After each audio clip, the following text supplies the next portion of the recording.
device time. The next 7 minutes will be device time. The motion before the House is, this House believes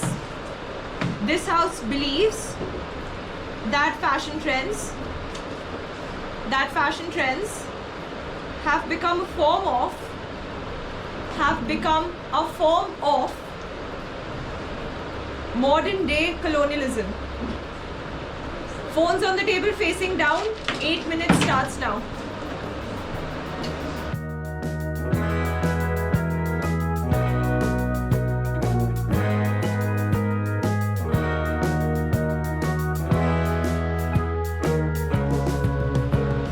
The motion we're here to discuss today is whether fashion trends have become a form of modern day colonialism.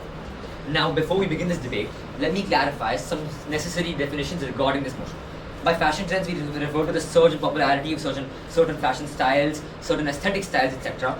And by form of, we refer to not equivalating it, but just the way that it manifests, just the way that it comes about, just the way that we see it have an impact on society today. Now, coming to modern day colonialism, the key word in this debate, modern day colonialism is nothing like colonialism was in the 1800s, 1700s, 1900s, where India was under the British Empire and so many other nations were colonialized by so many other nations from Europe.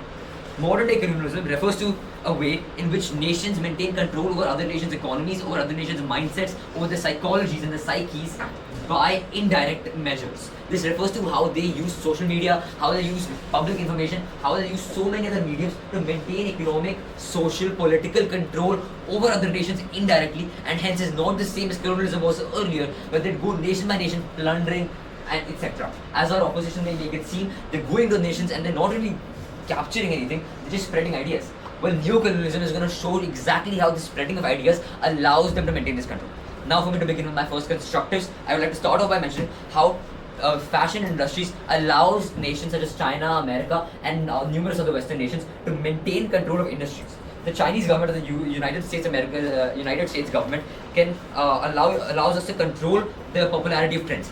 These governments have incredibly strong holds on fashion trends, on social media platforms, on all forms and all sorts of public information and awareness platforms, ranging from Instagram, Meta, Facebook, Twitter, TikTok, so on and so forth. With numerous other platforms popping up in other nations, it's clear how these nations are making their own platforms and attempting to spread them throughout the world so they can increase the hold that they have on all of our brains. I'll be the first to admit how I have also been influenced greatly by the stuff I've seen on Instagram, Reels, Facebook, Twitter, so on and so forth. And I'm sure every single one of us here has. We may not feel it, we may not find it such. However, it is blatantly true that we are encouraged or discouraged to and from certain products. Now, because these nations control what we're encouraged to buy and what we're discouraged to buy, because they maintain such great control on the trends, and because they're able to exploit this control on the trends to encourage us to buy a certain product, they control the demand and supply of these products. They very directly control whether the industry is booming or whether it's depreciating. Now, this can be linked to information regarding which nation is manufacturing what types of goods. This allows them to maintain the economic control of the fashion industries. Nations like Bangladesh, Vietnam, Venezuela, who master in fashion production, whose economies are based off of fashion production, deeply rely on these trends and their popularization. If Bangladesh starts implementing fashion plans designed to manufacture a certain type of good, and the United States decides that we're going to cancel all reels, we're going to discourage all reels that encourage a certain product, that industry will immediately start crashing as different fashion trends rush to take that place. This is going to make that entire investment into those fashion plants a complete waste, killing those certain industries. This allows the United States to maintain complete economic control, and you know what it sounds like to me? Colonialism. This is exactly what it was like when us Indians were forced to farm certain goods. We were forced to farm certain goods by the British, and we were made to do what they found best and what suited them best. The similarity between these two instances is so incredibly appalling that it is clear that neocolonialism, modern day colonialism, is being incredibly well boosted and well supported by the fashion industry. I would also like to mention one significant piece of advice. TikTok was used by China to encourage the same fashion trends that were manufacturing clothes within China. This greatly boosted the Chinese fashion economy, which has led to China now becoming the center of fashion production, overtaking India, Bangladesh, Venezuela, Vietnam, so on and so forth. With that, I conclude this debate. I conclude my speech. Thank you so much. Thank you, speaker. Beginning 1 minute of prep time to the next speaker now. Greetings to everyone present here, the honorable adjudicator, my fellow teammate, and my very worthy opponents, and of course, our spectators. Today, I will be speaking very firmly against the motion that this house believes that fashion trends have become a form of modern-day colonialism. Modern-day colonialism, while we might choose different definitions to take it away from what colonialism was at its heart, simply, colonialism at its core was an exploitative structure marked by forced control, suppression of identity, and economic exploitation of the colonized by the colonizers, which is nowhere similar to what happens in the modern fashion industry, especially when we talk about trends. The model of the opposition's arguments will be three-pronged. First of all, agency and freedom in fashion. Colonialism was based on enforced power structures, but fashion trends are not imposed on anyone. No one is putting a gun to your head and saying that you wear this or you die. Individuals and communities decide what they wear and how they incorporate trends in their lifestyles. The democratization of fashion through online platforms and global media empowers individuals from all regions to influence trends, not to be passively influenced by so-called dominant culture. Secondly, cultural fusion versus cultural domination. Unlike colonial practices that erased cultures, modern fashion reflects cultural fusion and mutual appreciation. Indian fabrics like bandhani and ikat are now widely used globally in Africa, Asia, and Latin America. Thirdly, economic structure of choice. Unlike colonial economies that are forced dependence and exploitation, today's fashion industry allows emerging designers from previously colonized nations to profit and gain global recognition. Brands from Korea, Nigeria, and India are thriving on international stages, proving that this is not an imperial one-way flow of power, but a global marketplace of choice and opportunities. Colonialism, whether you call it neo-colonialism or modern-day colonialism, is nowhere close to the fashion trends that are a part of the fashion industries today. The fashion industry is simply about expressing yourself and taking inspiration from whatever you see through social media, through the internet. Yes, of course, everything can influence you. That's why they're called influencers. However, it is completely your choice on what you do. It is not imposed by anyone on you. Therefore, this cannot be qualified as colonialism. And with that, I would like to end my speech with this motion is completely ridiculous and should fall. Thank you, speaker. Beginning 1 minute of prep time for the next speaker. First of all, I would just like to make a necessary clarification. Colonialism, neo-colonialism, and modern-day colonialism, while similar, are not the same.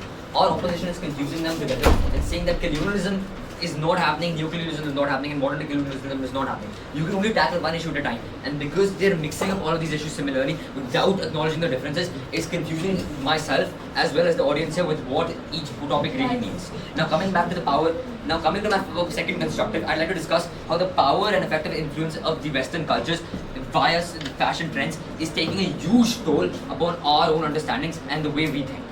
I'd like to make a very important clarification here.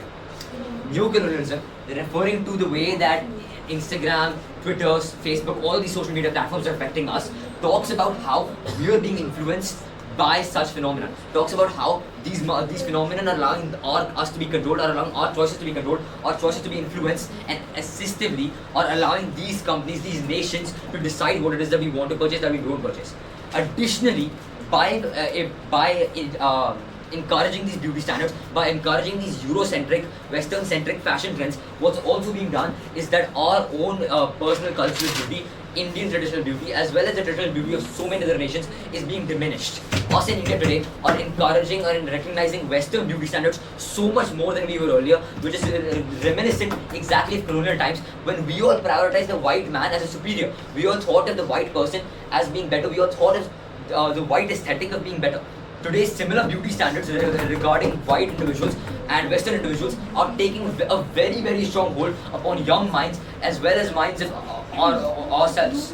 I, for example, am an excellent example of this. I'm here wearing a Zara t-shirt instead of a kurta pajama like so many of you because I've also been influenced by such standards. Now, Western standards are not just affecting the market situations, are not just encouraging us to buy certain products, but they're also diminishing our own visual understanding, our own perspective and perception of our culture. They're diminishing the way we see ourselves and encouraging the way we see the Western standards. This directly hampers our own national identity. This directly hampers our own personal strength, our own acceptance and happiness with our personality and with our aesthetic and who we are, which is reminiscent precisely of what the British were trying to do in the 1940s, 1930s, 1920s in order to diminish the Indian spirit, which is an excellent example of colonialism in those days. Now, unlike our opposition, we're clarifying the difference between neo-colonialism happening today, colonialism happening back then, and modern-day colonialism, which relates these two concepts by discussing how neo-colonialism is reminiscent of colonialism. Coming to an excellent piece of evidence that proves this point, Eurocentric beauty standards have risen 70% between 2016 and 2020.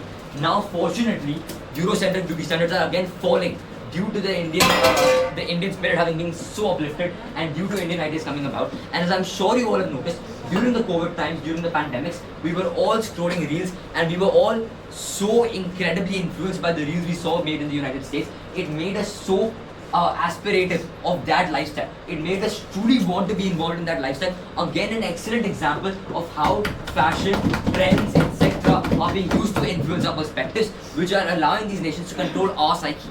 Now, by controlling our psyche, not only are they controlling economies, political situations, industries, etc., they're also managing to control the general population of our nations. Again, exactly what happened in colonialism. With this, I feel as though I've established enough of a burden of proof to showcase how the modern day colonialism is being incredibly well researched and incredibly well portrayed by fashion trends. With this, I conclude my speech. Thank you very much.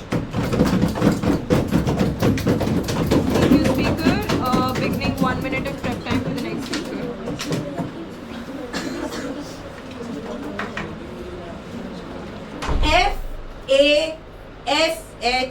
FASHION.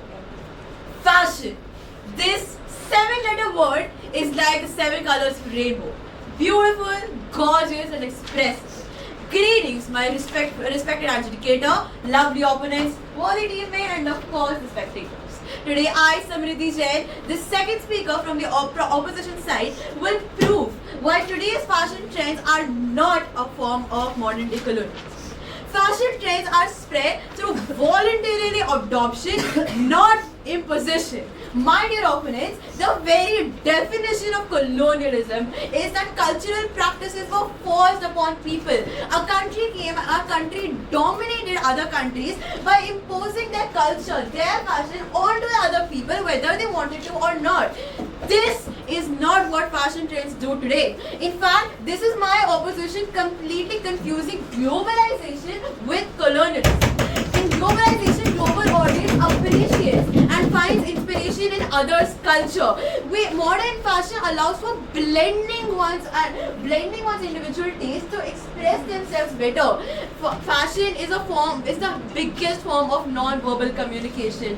Globalization has helped us to spread these fashion trends to encourage of interaction and interconnectivity. While colonialism, the very definition again, is that through coercive and exploitative method, it dominated other countries. I am astounded how my opponents managed to confuse these two with no relation between. Another point is about the growing awareness about cultural sensitivity. More and more brands are now held accountable for cultural appropriation and have started to include more cultures into their styles. According to the business of fashion independent brands and small designers have grown steadily by 20 to 15% over the past few years, making consumers that disperse choices, often supporting unique creators. Now again, the second speaker said that Indian sense is being diminished. My dear opponents, how is it colonialism when Sabyasachi introduces sari to the Met Gala, making India will demand go up by 70%? How is the Indian sense being diminished when a small town designer from Uttar Pradesh is introduced at the Cannes Film Festival, and her designs are appreciated by the entire Hollywood, entire world. How? When Antonia Wahiti from Nigeria made her debut in 2012, introducing the world to traditional African designs, printed as the cover of Vogue magazine, merited a 30% increase in African designers couture. After all this cultural spread, after all this growing cultural trends in countries, how can you possibly say that these fashion trends are a form of colonialism? And with that, I'd like to end my speech proving that modern day colonialism and fashion trends are the farthest things from each other and should not be confused. Thank you.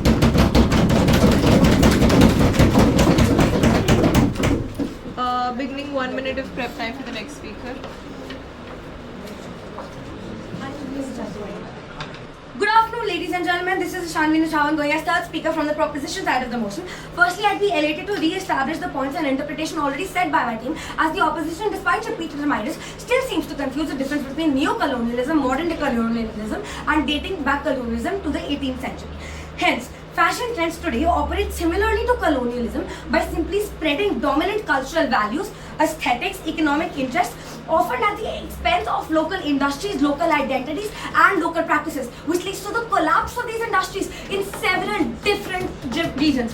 The fashion colonialism erodes individuality, imposes standards that align with very West-centric aesthetics, and hence pressure people to become globally conforming, hence disregarding cultural heritage, comfort, and biological diversity. With that, I'd like to move on to some very much needed rebuttals.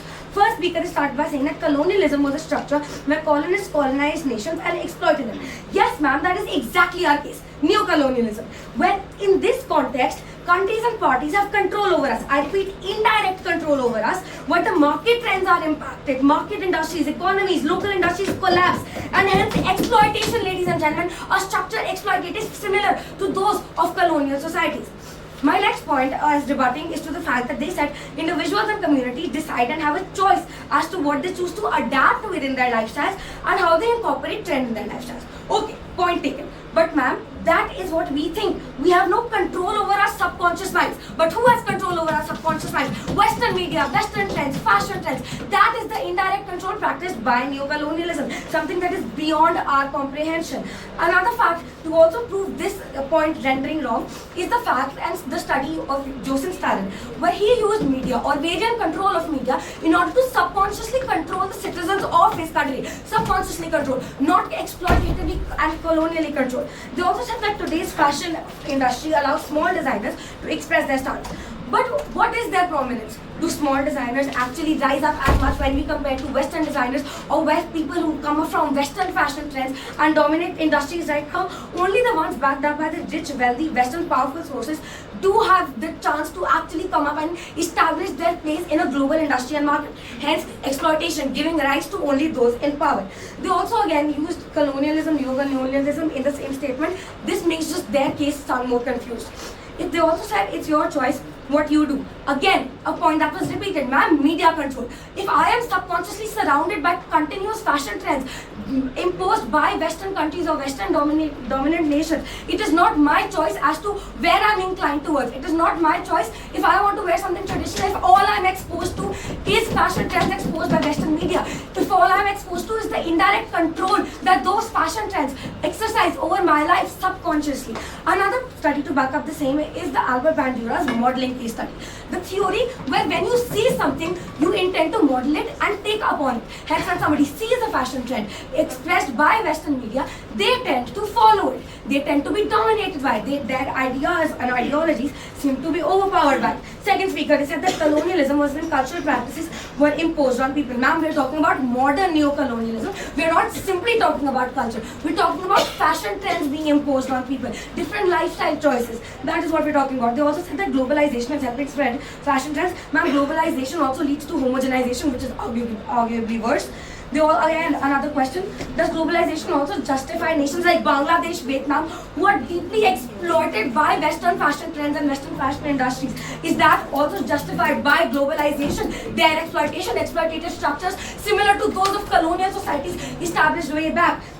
and in general they made the case about small town designers. We are talking about fashion trends also imposed on these small town designers. So the 15 to 20% designers being on the rise is not relevant to the case. What's relevant to the case is how they have been impacted by those very fashion trends. With this, ladies and gentlemen, the burden of proof on the proposition was to establish that fashion trends are taking over people's minds and their lifestyles due to being a form of neo-colonialism, which is completely been a mistaken case from the opposition side by simple colonialism. With that, we shall start it. Thank you very much. Thank you, speaker. 1 minute of prep time for the last speaker.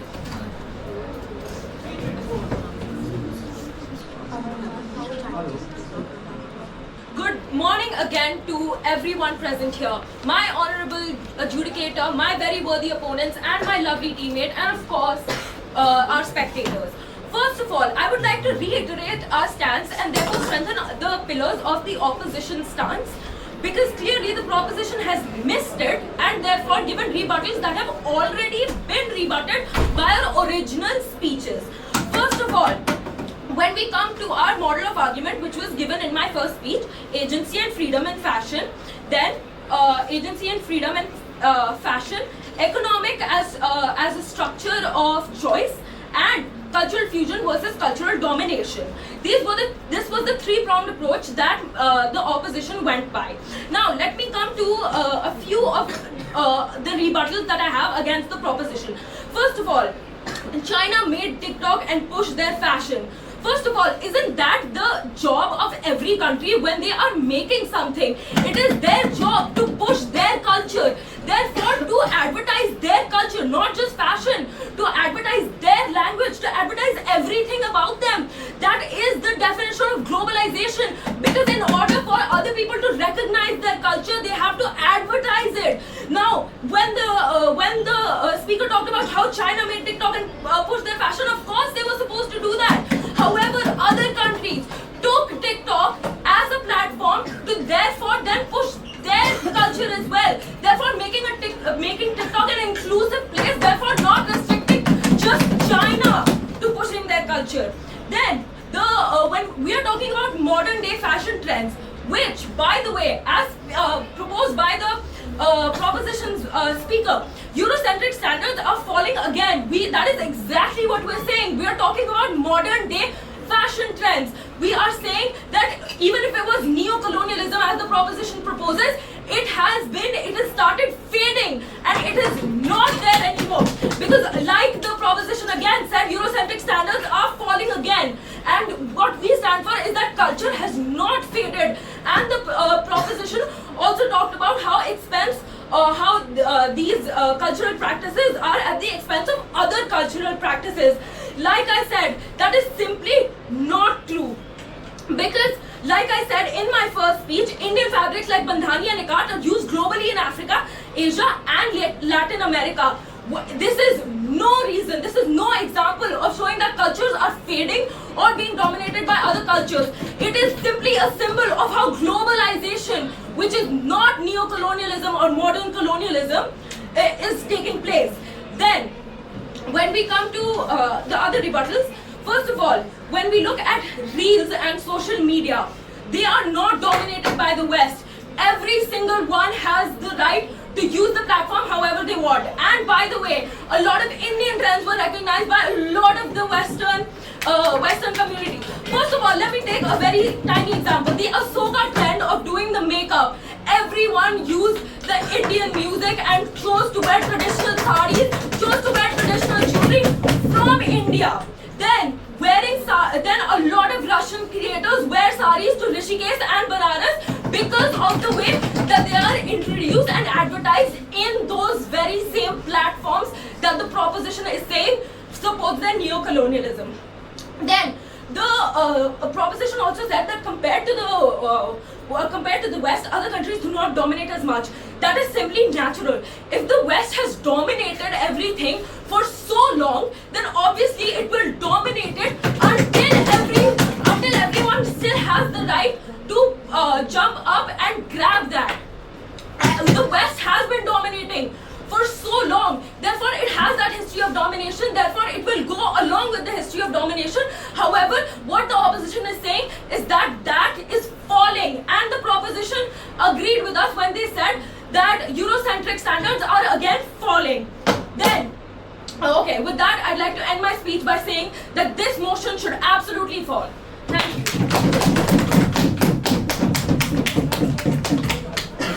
With that, we've come to an end of this debate. Okay. Now we can be friends.